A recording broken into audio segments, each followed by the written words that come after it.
গাবলাতে টকবক করে ফুটছে কষ্টের ফল। এতদিন জমিতে যে কষ্ট করেছে তার ফল। এই ভিডিওটা শুধুমাত্র করলাম যে একজন চাষি তার হাড় ভাঙা খাটুনি দিয়ে শান্তির যে একটা হাসি তার ফলন দেখে হয়, এটা হচ্ছে সেই ভিডিও। আর এই ভিডিওটা শুধুমাত্র এই কারণে যে আমি আগের দিন ভিডিও করেছিলাম হলুদ তোলার জন্য। যে হলুদগুলো তুলেছি আজকে সেই হলুদগুলো সেদ্ধ করব। সেদ্ধ করে ভালো করে শুকিয়ে ফির ওটাকে ভাঙাবো, মানে খাঁটি হলুদ। তার জন্য কিছু প্রস্তুতি নিচ্ছি। তার মধ্যে হচ্ছে উনুন খুঁড়তে হবে, কেননা আমাদের বড় উনুন নেই। আর আমরা যখন কিছু সেদ্ধ করি, হলুদ হোক বা অন্য কিছু, তখন আমরা নিজেরাই উনুন বানিয়ে নিই।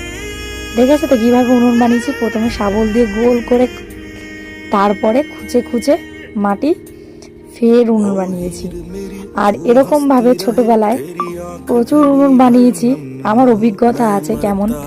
সব বাচ্চা কাচ্চা আমরা যখন ছিলাম তখন এরকম ছোট্ট ছোট্ট উনুন বানিয়ে চারপাশে ইট দিয়ে, ডিমের ঝোল থেকে শুরু করে আলুর দম, খিচুড়ি, মাছ ভাজা, এরকম আমরা প্রায় দিন পিকনিক হতোই এরকম উনুন বানিয়ে। তো অভিজ্ঞতাটা আমার আছে আর তোমাদের সঙ্গে শেয়ার করলাম।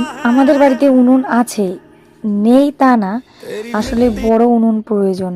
অনেকগুলো হলুদ তো সেদ্ধ করতে হবে। তো আমাদের বাড়িতে উনুন হচ্ছে আমাদের নিজস্ব রান্নার জন্য, আর হচ্ছে আমাদের যে পুচকাগুলো আছে তাদের রান্নার জন্য। ওই উনুনটা যদি আমরা হলুদ সেদ্ধ করি তো মেলা সময় লেগে যাবে, তাই নিজেই বানিয়ে ফেললাম মাটি খুঁড়ে উনুন। তো এরকমভাবে উনুন তৈরি করে বেশ ভালোই লাগে, ছোটোবেলাটা ফিল হয়। তো যাই হোক, এই নিয়ে বহুবার উনুন বানিয়েছি। আর এদিকে আমি সত্যি কথা বলবো, উনুনের মাটিগুলো ওই পাশে রাখছি ঠিকই, কিন্তু কাজ করছে আর একজন। ভিডিওর ফাঁকে তোমরা দেখে নিও। এই গামলাতেই আমি সেদ্ধ করব। এই গামলাতে জল দিয়ে দিলাম, 1 বালতি জলে 2 বালতি হলুদ, মেপে মেপে। ঠিক আমার মা এর আগে সেদ্ধ করেছে, আমরা তো কোনোদিন সেদ্ধ করিনি। এই বছর ধরে আমরা করছি, যখন মা পাচ্ছে না বলে, মা শরীরটা ভালো না বলে, এখন আমিই করি। তো হলুদগুলো সব এক এক এক করে এই নিয়ে 2 বালতি হয়ে গেছে ঢালা।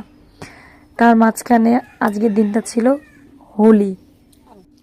অনেকে আমাকে বলেছিল তোমাদের মধ্যে যে তোমরা হোলি খেলবে না। না, হোলি খেলবো না। হোলি খেললে কি বলতো, একটা দিন নষ্ট হয়ে যাবে।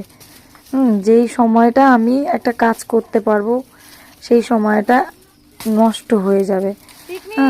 আজকে দেখো হলুদটা সেদ্ধ করলে কি হয়েছে বলো তো, কিছুদিন খবরে দেখেছিলাম বৃষ্টি হবে।